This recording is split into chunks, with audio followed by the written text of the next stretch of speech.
إن الحمد لله نحمده ونستعينه ونعوذ بالله من شرور أنفسنا من سيئات أعمالنا من يهده الله فلا مضل له ومن يضلله فلا هادي له وأشهد أن لا إله إلا الله وحده لا شريك له وأشهد أن محمدا عبده ورسوله أما بعد فإن خير الحديث كتاب الله وخير الهدي هدي محمد صلى الله عليه وسلم وشر الأمور محدثاتها وكل محدثة بدعة وكل بدعة ضلالة وكل ضلالة في النار. وقال الله تعالى: يا أيها الذين آمنوا اتقوا الله حق تقاته ولا تموتن إلا وأنتم مسلمون. وقال الله تعالى: يا أيها الناس اتقوا ربكم الذي خلقكم من نفس واحدة وخلق منها زوجها وبث منهما رجالا كثيرا ونساء واتقوا الله الذي تساءلون به والأرحام إن الله كان عليكم رقيبا. وقال الله تعالى: يا أيها الذين آمنوا اتقوا الله وقولوا قولا سديدا يصلح لكم أعمالكم ويغفر لكم ذنوبكم ومن يطع الله ورسوله فقد فاز فوزا عظيما. اللهم صل على محمد وعلى آل محمد كما صليت على إبراهيم وعلى آل إبراهيم إنك حميد مجيد. اللهم بارك على محمد وعلى آل محمد كما باركت على إبراهيم وعلى آل إبراهيم إنك حميد مجيد. وقال النبي صلى الله عليه وسلم: تركت فيكم أمرين لن تضلوا ما تمسكتم بهما كتاب الله والسنة. رب اشرح لي صدري ويسر لي أمري واحلل عقدة من لساني يفقهوا قولي. سبحانك لا علم لنا إلا ما علمتنا إنك أنت العليم الحكيم. اللهم أرنا الحق حقا وارزقنا اتباعه وأرنا الباطل باطلا وارزقنا اجتنابه آمين یا رب العالمین. تھوڑا سا آگے کی طرف ہو جائیں، پیچھے بہت جگہ ہے تاکہ بعد میں آنے والے نیچے ہال میں آ جائیں. آگے ہو جائیں اور بلا ضرورت ٹیک نہ لگائیں. اگر آپ بیمار ہیں تو ٹیک لگائیں ورنہ آگے ہو جائیں. ممبر کے پاس آگے ہو کے بیٹھیں. پیچھے بھی جو حضرات ٹیک لگا کے بیٹھیں آگے کی طرف آئیں. پیچھے نہ بلا ضرورت ٹیک نہ لگائیں. یرحمکم اللہ. جب ایک انسان اس دنیا میں اپنی زندگی گزارتا ہے، چلتا ہے، پھرتا ہے، کھاتا ہے، پیتا ہے، تو اس کے جسم پر ہوا، مٹی، دھول، موسم، ہر چیز کے اثرات ہوتے ہیں. جیسے میں اس وقت آپ کے سامنے شدید قسم کی الرجی کا شکار ہوں، مجھے نزلہ، کھانسی اور یہ سب مسائل چل رہے ہیں. یہ زندگی کا حصہ ہے. بالکل اسی طریقے سے جب ہم زندگی گزارتے ہیں تو ہماری جو روح ہے وہ بھی متاثر ہوتی ہے. دنیا کی محبت، گناہوں کی طرف رجحان، حسد، کینہ، لالچ، غصہ، بد اخلاقی، یہ ساری چیزیں بھی انسان کی زندگی کو متاثر کرتی ہیں. اور یہ ایک انسان کی زندگی کا حصہ ہے کہ جیسے اس کا جسم متاثر ہوتا ہے اسے اس کی روح بھی متاثر ہوتی ہے. اور اسی روح کی پاکیزگی کے لیے، اس کے تزکیے کے لیے، اس کی حالت کو بہتر بنانے کے لیے اللہ تعالیٰ نے ایک تزکیے کا نظام بنایا ہے. اور یہ رمضان کا مہینہ اس تزکیہ اور تقویٰ کے لیے سال کے باقی 11 مہینوں کے مقابلے میں سب سے زیادہ فائدہ مند اور سب سے زیادہ کارآمد مہینہ ہے. ان 30 دنوں میں ہم الحمدللہ ایک مسلمان روزانہ قرآن پڑھتا ہے، سنتا ہے، اذکار پڑھتا ہے، دعائیں کرتا ہے، نمازیں پڑھتا ہے، اور اسی طرح اور عبادات کے اندر بھی اپنا معمول بنا لیتا ہے. اور اسی طریقے سے اللہ تعالیٰ اس رمضان میں ایک ایسا ماحول بنا دیتے ہیں کہ انسان گناہوں سے بھی 30 دن تک مستقل اپنے آپ کو بچنے کی یا بچانے کی کوشش میں لگا رہتا ہے. وہ کوشش کرتا ہے کہ فضولیات میں نہ پڑے، وہ کوشش کرتا ہے کہ غصہ نہ کرے، وہ کوشش کرتا ہے کہ بد اخلاقی نہ کرے. وہ کوشش کرتا ہے کہ اپنے حلم کو، اپنی برداشت کو بڑھائے۔ تو یہ جو ٹریننگ کا مہینہ ہے، یہ اللہ تعالیٰ ہر سال میں ہمیں 30 دن کی اس ٹریننگ فیز کے اندر ڈالتے ہیں، تاکہ ہم اگلے 11 مہینے بہترین طریقے سے گزار سکیں۔ اسی لیے اللہ کے نبی صلی اللہ علیہ وسلم کی حدیث، آپ نے فرمایا اذا دخل رمضان، جب رمضان داخل ہو جاتا ہے، فتحت ابواب الجنہ، جنت کے دروازے کھول دیے جاتے ہیں، وغلقت ابواب النار، اور جہنم کے دروازے بند کر دیے جاتے ہیں، وصفدت الشیاطین، اور سر کے شیاطین کو قید کر دیا جاتا ہے۔ اسی لیے اللہ تعالیٰ کی طرف سے خاص رحمت ہے کہ اس مہینے میں جو سر کے شیاطین ہیں اللہ تعالیٰ ان کو قید کر دیتے ہیں، اور ہمیں اللہ تعالیٰ توفیق دے دیتے ہیں کہ ہم اللہ تعالیٰ کی بندگی کو بہتر سے بہتر طریقے سے اور زیادہ سے زیادہ کر سکیں۔ تو اس رمضان کے مہینے کا جو مقصد ہے، جو اللہ تعالیٰ خود سورۃ البقرہ بیان فرماتے ہیں، یا ایھا الذین آمنوا، اے لوگوں جو ایمان لے کر آئے ہو، کتب علیکم الصیام کما کتب علی الذین من قبلکم، تم پہ روزے فرض کیے گئے جیسے تم سے پہلے والوں پہ فرض کیے گئے تھے، لعلکم، تاکہ تم، یعنی اللہ تعالیٰ مقصد بیان فرما رہے ہیں، تتقون، تم تقوی اختیار کرو۔ یہ تقوی، اس کے کئی معانی علماء نے، صحابہ نے بیان کیے۔ اس کا ایک معنی یہ کیا جاتا ہے کہ انسان ہر وقت اس بات کا احساس کرتا رہے کہ اللہ مجھے دیکھ رہا ہے، اس کو ہر وقت یہ فکر ہو کہ اللہ مجھے دیکھ رہا ہے، یہ تقوی ہے۔ اسی طرح اللہ تعالیٰ کی محبت کو بڑھا لینا کہ اللہ وہ رحمان الرحیم ہے، جس نے ہمیں بنا مانگے اتنی نعمتیں دے دیں، زندگی دے دی، مال و دولت دے دیا، صحت دے دی، عافیت دے دی، تو اس اللہ کا میں شکر کیوں نہ کروں۔ اسی طریقے سے تقویٰ کا ایک معنی جو کہ اس کے لغوی معنی سے بھی نکلتا ہے، بچنا، اللہ تعالیٰ کی ناراضگی سے بچنا، یعنی انسان اس طرح اپنی زندگی کو گزارے کہ وہ اللہ تعالیٰ کی ناراضگی سے بچ سکے۔ اور یہی بات حضرت عمر بن خطاب نے جب حضرت ابی بن کعب رضی اللہ عنہ سے پوچھی کہ ابی یہ بتائیے کہ تقویٰ کیا ہے، تو ابی نے کہا امیر المومنین، کیا کبھی آپ کا گزر کسی ایسے راستے پر سے ہوا جس میں کانٹے ہوں، جھاڑیاں ہوں؟ کہا بالکل ہوا۔ آپ کیسے ادھر سے گزرتے ہیں؟ حضرت عمر نے فرمایا کہ میں اپنے کپڑوں کو بچاتا ہوں، اپنے جسم کو بچاتا ہوں کہ یہ کانٹے مجھے تکلیف نہ دیں، میرے کپڑوں کو خراب نہ کرے۔ حضرت ابی رضی اللہ عنہ نے فرمایا کہ امیر المومنین، یہی تقویٰ ہے، یہی تقویٰ ہے، یعنی اللہ تعالیٰ کی ناراضگی سے بچنے کا نام ہی تقویٰ ہے۔ تو جس طرح آپ دیکھتے ہیں کہ فوجیوں کو ٹریننگ دی جاتی ہے، ہر سال ہمارے ملک کی فوجوں کی بھی ٹریننگ ہوتی ہے، مستقل ہوتی ہے، کبھی دوسرے ممالک کے ساتھ ہوتی ہے، کبھی خود ہی آپس میں ہوتی ہے، جبکہ کوئی جنگ نہیں ہو رہی، لیکن ہر سال اور مستقل یہ ٹریننگ چلتی رہتی ہے۔ کیوں؟ کہ جب بھی کبھی زندگی میں یہ معاملہ آئے تو ہم تیار ہوں۔ بالکل اسی طریقے سے ابھی تو اللہ کا شکر ہے کہ یہ ماحول بنا ہوا ہے، الحمدللہ۔ آپ دیکھیے آج ماشاءاللہ وہ سارے لوگ بھی ہمیں مسجد میں خطبے میں شروع ہونے سے پہلے نظر آ رہے ہیں جو خطبے کے آخری منٹ میں تشریف لاتے ہیں۔ میں 2 دن سے فجر کی نماز پڑھ رہا ہوں اور پڑھتا رہوں گا انشاءاللہ اللہ کی توفیق سے۔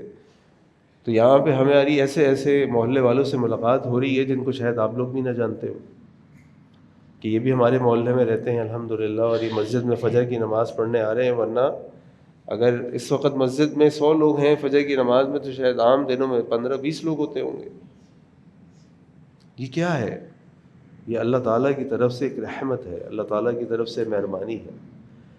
لیکن یہ ٹریننگ ہمارے اس وقت کام آئے گی جب یہ رمضان کا مہینہ ختم ہو جائے گا، شوال شروع ہوگا، شوال کے بعد اور مہینے ہوں گے، اس وقت پتہ چلے گا کہ اس ٹریننگ نے ہمیں کتنا فائدہ دیا۔ لیکن یہ فائدہ ہمیں اسی صورت میں مل سکتا ہے جب اس 1 مہینے کی جو روحانی ٹریننگ ہے، جس کو انگلش میں اسپرچول ڈیٹاکس کہتے ہیں یا اسپرچول ٹریننگ کہتے ہیں، اس ٹریننگ کو ہم کما حق ہو اس کے صحیح طریقے سے حاصل کریں۔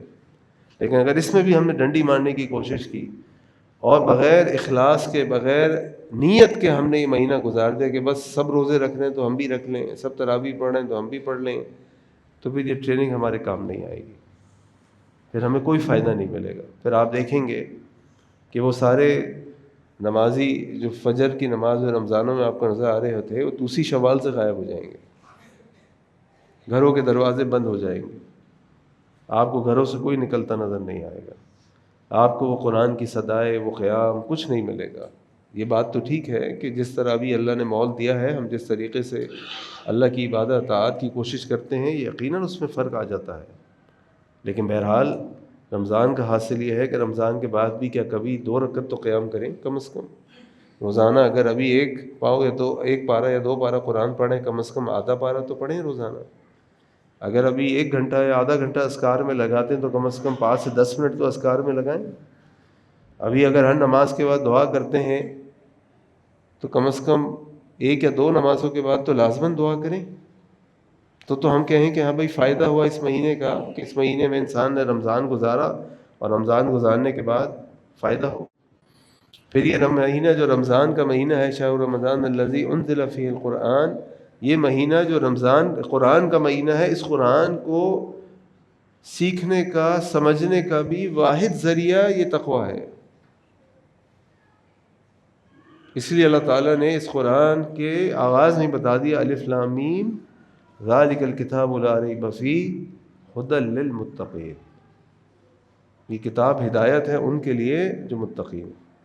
اگر متقین نہیں ہیں تو ہم اپنے بچوں کی شادیوں میں تو رکھیں گے اس کو، اپنے گھر میں خوبصورت سی اس کی کیلی گرافی، خوبصورتی سی تصویر بنا کے تو سجا دیں گے قرآن کی آیات کو، آیت الکرسی کو اور بہت ساری اور آیات کو.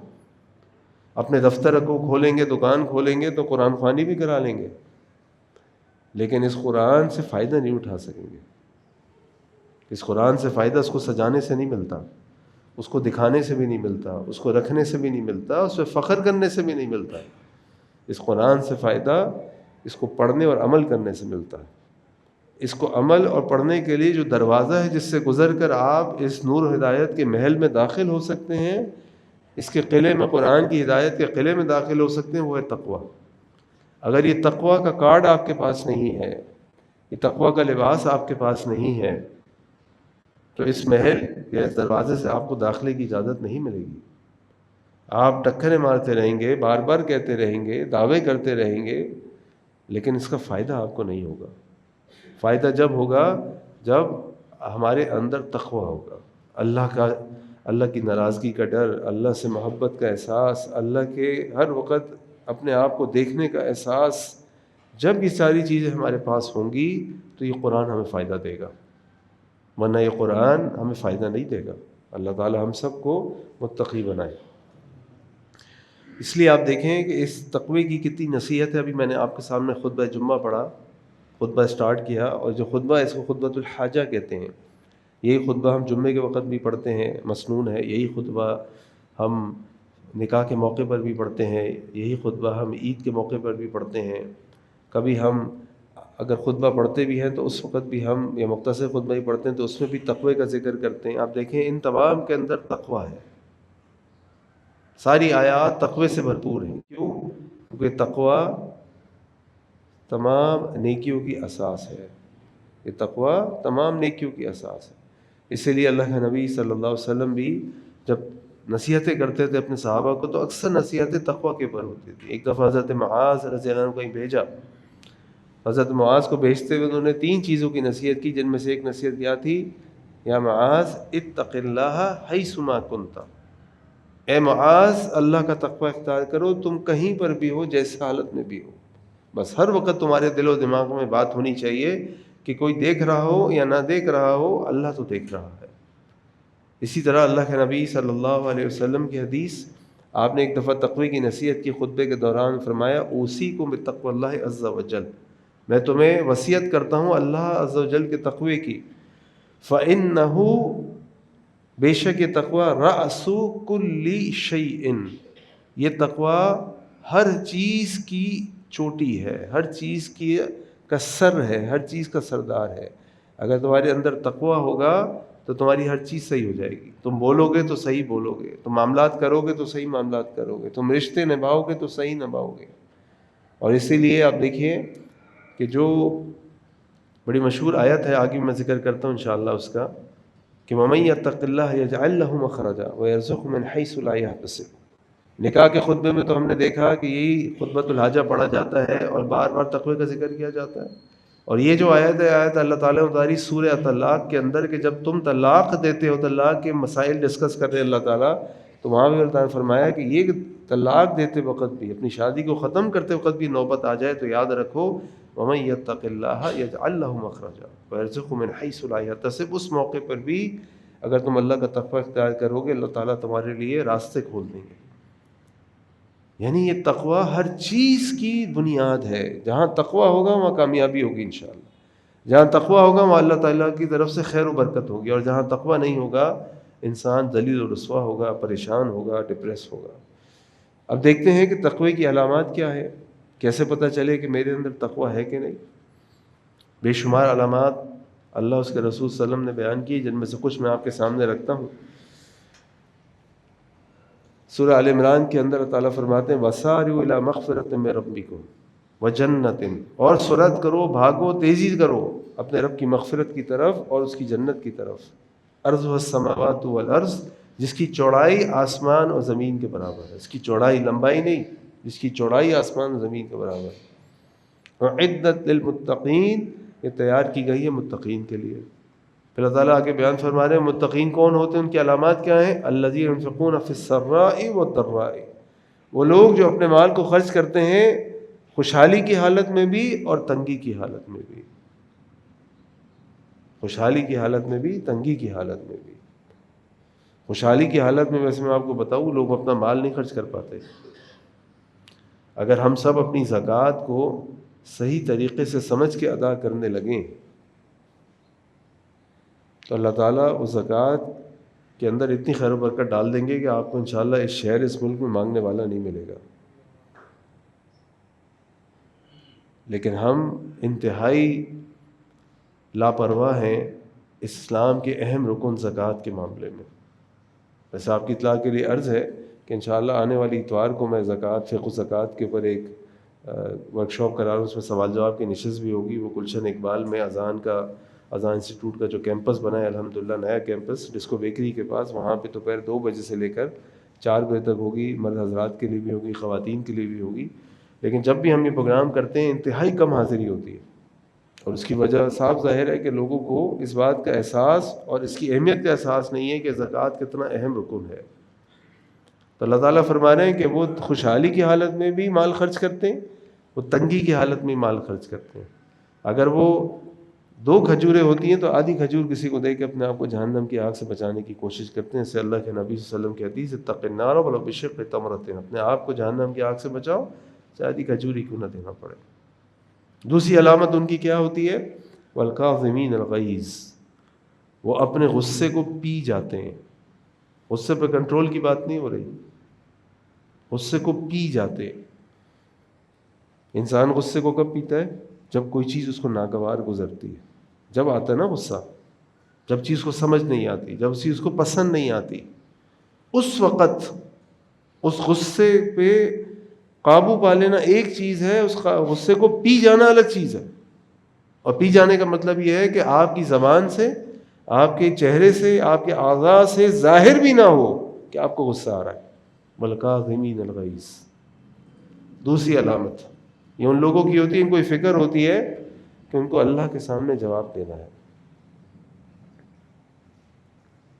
حافظ شریف صاحب ابھی کچھ دنوں پہلے کراچی آئے تو میرے گھر کھانے پہ آئے ہوئے تھے، فیصل آباد والے، تو وہاں پہ ان سے تذکرہ ہوا اور ایسی نصیحت کی۔ میں نے کہا شیخ میں نے تو آج تک یہ حدیث نہیں سنی تھی جو آج آپ سنا رہے ہیں، جبکہ بخاری کی روایت ہے، کہ بات ہو رہی تھی تقریب بخاری کی اور وہاں کے جو دروس ہوتے ہیں ان کے بارے میں، تو انہوں نے کہا کہ یہ جو وہاں پہ آخری آیت پڑھتے ہیں، آخری حدیث پڑھتے ہیں کہ کلمتانی حبیبتان الی الرحمن ثقیلتان فی علی اللسان خفیفتان علی اللسان ثقیلتان فی المیزان، کہ 2 کلمات ایسے ہیں جو اللہ تعالیٰ کو بہت پسند ہے، جو میزان پہ بہت بھاری ہیں، زبان پہ بہت ہلکے ہیں، سبحان اللہ بحمدہ سبحان اللہ العظیم۔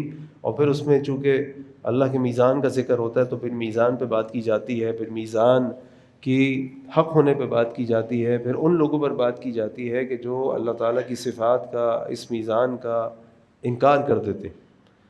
تو شیخ نے کہا کہ بخاری کی حدیث ہے کہ ایک آدمی اللہ کے نبی صلی اللہ علیہ وسلم کے پاس آیا اور آ کے کہنے لگا کہ اللہ کے رسول اللہ میرے کچھ ملازمین ہیں، وہ میری نافرمانی کرتے ہیں، مجھے تنگ کرتے ہیں، تو کبھی میں ان کو ڈانٹ دیتا ہوں، کبھی میں ان کو مار بھی دیتا ہوں۔ اس زمانے میں تو غلام ہوتے تھے، ملازم کی بات نہیں ہو رہی، غلام کی حیثیت کچھ اور ہوتی، ملازم تو آزاد ہوتا ہے، غلام آزاد نہیں ہوتا۔ تو اللہ کے نبی صلی اللہ علیہ وسلم نے اس آیت کی تلاوت کی، وَنَضَعُ الْمَوَازِينَ الْقِسْطَ، کہ قیامت والے دن اللہ تعالیٰ اس ترازو کو قائم کریں گے، اور پھر اگر تمہارے ملازمین نے، تمہارے غلاموں نے تمہارے ساتھ زیادتی کی اور تم نے ان کی زیادتی کا جواب دیا، اور اگر تمہاری زیادتی یا تمہارا بدلہ اس سے کم ہوا تو تم بچ جاؤ گے، لیکن اگر تمہارا بدلہ اور تمہارا جواب ان کی زیادتی سے زیادہ ہوا تو پھر تمہیں اس کا حساب دینا پڑے گا۔ کہنے لگے کہ ہمیں یہ بھی بتانے کی ضرورت ہے ان تمام لوگوں کو جو وہاں پر بیٹھے ہیں، جو اس درس کو سننے آئیں گے، کہ بھائی یہ وزن، یہ ترازو تمہارا بھی قائم ہوگا، جو تم اپنے گھروں کے اندر معاملات کرتے ہو اس پر کا بھی قائم ہوگا، جو اپنے کاروبار میں معاملات کرتے ہو اس کا بھی قائم ہوگا، یہ ان علماء کا بھی قائم ہوگا جو مدارس میں اپنے بچوں کو پڑھاتے ہیں اور وہ پڑھانے کا حق ادا کرتے کہ نہیں ادا کرتے، ان کا بھی قائم ہوگا، یہ ہم خطبہ کا بھی قائم ہوگا کہ جب ہم خطبہ دینے آتے ہیں تو ہم تیاری کر کے آتے ہیں کہ نہیں آتے، لوگوں کا ٹائم ضائع کرتے ہیں، لوگوں کے لیے کچھ ایسی چیز دینے کے لیے آتے ہیں کہ جب یہ گھر جائیں تو ان کو فائدہ ہو اور اس سے سیکھیں اور اس پہ عمل کریں، تو خطبہ کا بھی حساب ہوگا، ان کا بھی ترازو قائم ہوگا۔ اور جو طالب علم یہاں بیٹھے ہیں، جن پہ ان کے اساتذہ نے محنت کی ہے، جن پہ امت کا مال لگا ہے، وسائل لگے ہیں، ان کا بھی حساب اور وزن قائم ہوگا، ترازو قائم ہوگا کہ تم نے جو یہاں سے حاصل کیا، جو تم پہ لگایا گیا، تم اس کا حق ادا کرنے کی تیاری اور نیت پر ہو کہ نہیں ہو۔ تو والکاظمین الغیظ، اگر تو اس غلطی کا بدلہ غصے میں اس سے زیادہ ہو گیا، جتنے وزن کی غلطی تھی، تو پھر ہمارا حساب ہوگا، کیونکہ ہم سب کا ترازو قائم ہوگا، ہم سب کی باتیں تولی جائیں گی، الفاظ بھی تولے جائیں گے، اعمال بھی تولے جائیں گے۔ وَنَزَعُ الْمَوَازِينَ الْقِسْطَ وَالْعَافِينَ عَنِ النَّاسِ، اور متقین کی ایک نشانی ہے کہ وہ لوگوں کو معاف کر دیتے ہیں، وہ لوگوں سے بدلہ نہیں مانگتے، وہ اللہ سے اجر مانگتے ہیں، جانے تو کوئی بات نہیں، کوئی بات نہیں، کوئی بات نہیں، مجھے کچھ کہہ دیا، کوئی بات، غلطی ہو گئی، کوئی بات، ہاں اللہ اور اس کے رسول کے بارے میں بات ہوتی ہے، اس وقت بھی وہ حکمت کے ساتھ، ادعو الی سبیل ربک بالحکمہ والموعظۃ الحسنہ وجادلہم باللتی ہی احسن کے ساتھ اپنی بات کو پیش کرتے ہیں۔ اسی طرح متقین کی ایک نشانی یہ ہے کہ جب ان کے اوپر کوئی تکلیف پریشانی آتی ہے تو اس پہ وہ اللہ کے قریب ہو جاتے ہیں، اللہ سے دور ہو جاتے ہیں۔ جو متقین ہوتے ہیں، ابن القیم رحمہ اللہ سے پوچھا گیا، سوال کیا گیا کہ ہمیں کیسے پتہ چلے جو آزمائش ہم پر مصیبت آئی ہے یہ اللہ تعالیٰ کی طرف سے آزمائش ہے یا اللہ تعالیٰ کی طرف سے سزا ہے؟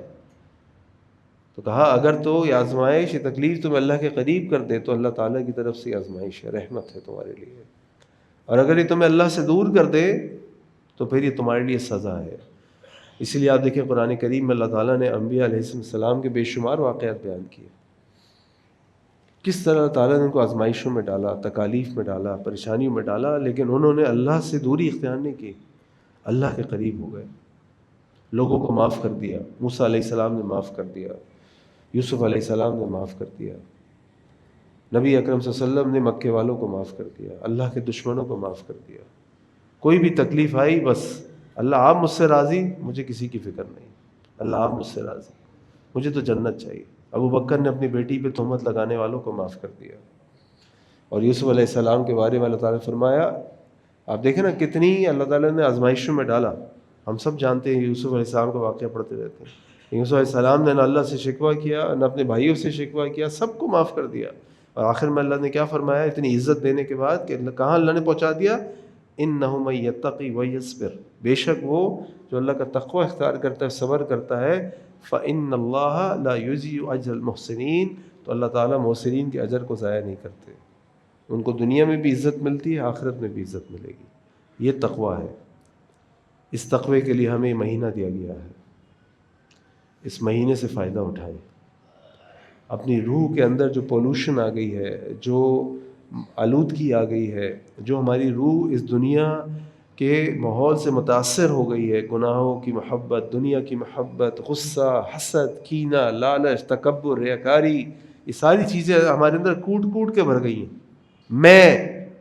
میری انا. یہ مہینہ ان تمام چیزوں کو ڈیٹاکس کرنے کا مہینہ ہے. یہ مہینہ اپنی روح کو دوبارہ پاک و صاف کرنے کا مہینہ ہے، تاکہ اگلے 11 مہینے ہم بہترین طریقے سے اپنی زندگی کو گزار سکیں اور اللہ تعالیٰ کی بھرپور طریقے سے اطاعت و فرمانبرداری کر سکیں. اللہ تعالیٰ سے دعا ہے کہ اللہ تعالیٰ ہمیں ان لوگوں میں شامل فرما دے جو متقین ہیں. سبحان وآخر دعوانا ان الحمد للہ رب العالمین.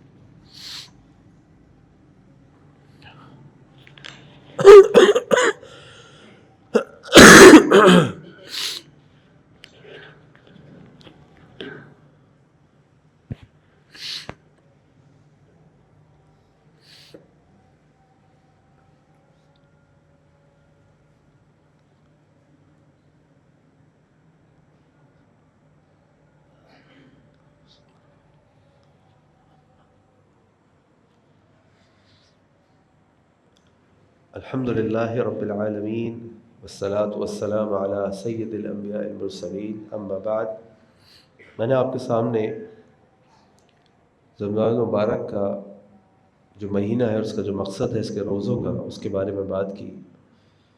اس تقویٰ کی ہمارے دین میں کیا اہمیت ہے، یہ تقویٰ کیسے اللہ تعالیٰ نے بار بار ہمیں اپنی زندگی کے اندر ڈالنے کے لیے ہدایات دی ہے، اور کیسے اللہ کے نبی صلی اللہ علیہ وسلم نے ہمارے سامنے اپنے صحابہ کو اس تقوی کے بارے میں نصیحت اور یاد دہانیاں کرائی ہے. اس تقوی کی کیا علامات ہیں، یہ بھی میں نے آپ کے سامنے رکھا. اور اس تقوی، اس قرآن جو رمضان اور قرآن کا ساتھ ہے، اس قرآن سے ہدایت حاصل کرنے کے لیے اس تقوی کا ہونا کتنا ضروری ہے. اب یہاں ایک سوال اٹھتا ہے ان ساری باتوں کے بعد، جو اور میری ساری بات کا خلاصہ تتمہ ہے، کہ اللہ تعالیٰ نے اس پانی کو، اس کھانے کو جو ہمارے لیے حلال ہے، اس ایک مہینے ہمیں کیوں بند رکھا، منع کیا کہ طلوع یعنی سحری کے وقت سے لے کر غروب آفتاب تک، سورج کے غروب ہونے تک تم نے یہ حلال چیزیں بھی نہیں کھانی. کیا اللہ رب العزت کے یہاں کھانے اور پینے کے غلے اناج کی کوئی کمی ہے؟ معاذ اللہ. کیا اللہ تعالیٰ کوئی قحط سالی کا علاج کر رہے ہیں؟ کیا اللہ تعالیٰ کوئی فوڈ مینجمنٹ کر رہے ہیں؟ نہیں، صرف اور صرف ایک ہی مقصد ہے، اور وہ مقصد ہے کہ انسان اللہ کا تقوی اختیار کرے. انسان جب اپنی ان چیزوں کو بھی چھوڑنے کی ٹریننگ لے لیتا ہے، اور 30 دن کی ٹریننگ بہت بڑی ٹریننگ ہوتی ہے، کوئی چھوٹی موٹی ٹریننگ نہیں ہے. بڑی بڑی فوجوں کی ٹریننگ بھی 10 دن، 12 دن، 18 دن میں جا کے ختم ہو جاتی ہے. یہاں 30 دن بغیر کسی ناغے کے، بغیر کسی چھٹی کے ٹریننگ لینی ہے. تو جب حلال چیزوں کو اور انسان کی بنیادی ضروریات سے انسان کو روک دیا جائے، تو لازماً اس کے اندر یہ ہمت اور یہ طاقت پیدا ہو جاتی ہے کہ وہ ان چیزوں سے اپنے آپ کو بچا لے جو اللہ تعالیٰ نے حرام کی، جو اللہ تعالیٰ نے منع کی ہے. اور ان کو کیوں کرنا چاہیے، اس کے لیے میں کچھ چیزیں آپ کے سامنے رکھ دیتا ہوں کہ اس تقوی کے فوائد کیا ہیں. سب سے بڑا فائدہ تو اس تقوی کا یہ ہے کہ اللہ، اس کے فرشتے اور دنیا کی تمام مخلوقات ہم سے محبت کرنے لگتی ہے. اللہ تعالیٰ قرآن میں فرماتے ہیں ان اللہ یحب المتقین. اللہ تعالیٰ تقوی اختیار کرنے والوں سے محبت کرتے ہیں. جب اللہ کسی سے محبت کرتے ہیں، صحیح بخاری مسلم کی روایت ہے کہ اللہ تعالیٰ جبریل علیہ السلام کو آواز دیتے ہیں اور کہتے ہیں جبریل، میں فلاں سے محبت کرتا ہوں، تم بھی محبت کرو اس سے.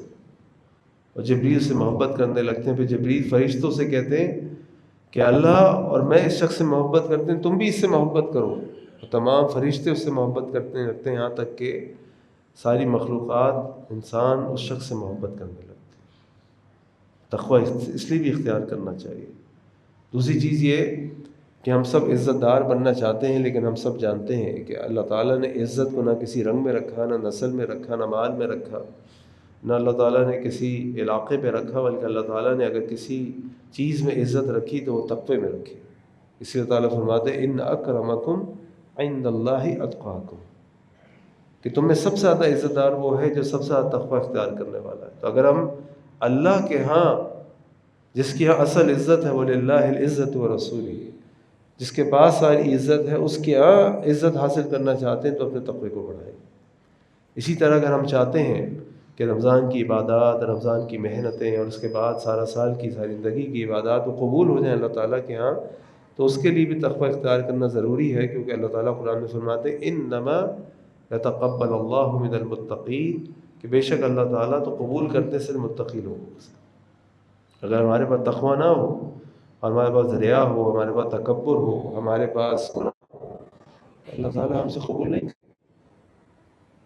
اور اسی طرح بے شمار آیات ہیں قرآن کریم کی، احادیث ہیں جس کا بھی ٹائم نہیں ہے، کہ جن سے ہمیں پتہ چلتا ہے کہ اس تقوی حاصل کرنے کے کیا فوائد ہیں، کیا ثمرات ہیں، کیا فضیلتیں ہیں۔ اللہ تعالیٰ سے دعا ہے کہ اللہ تعالیٰ ہم سب کو متقی پرہیزگار بنا دے، اللہ تعالیٰ ہم سب کو قرآن و سنت پر عمل کرنے والا بنا دے، اللہ تعالیٰ ہم سب کو اس ماہ مبارک کا جو مقصد ہے تقوی، اس کو حاصل کرنے کی توفیق عطا فرما دے۔ اللہ سے دعا کریں کہ اللہ دنیا میں جہاں جہاں مسلمان تکالیف پریشان شکار، تعالیٰ ان کی مشکلات کو دور فرما دے۔ اللہ ہمارے ملک پاکستان کی حفاظت فرما دے۔ اللہ ہمارے حکمرانوں کو اپنے فیصلے قرآن و سنت کے مطابق کرنے کی توفیق عطا فرما دے۔ اللہ ہمارے حکمرانوں کا عقیدہ آخرت مضبوط فرما دے۔ اللہ ہمارے شہر کراچی کی حفاظت فرما دے، ہمارے جان و مال و عزتوں کی حفاظت فرما دے۔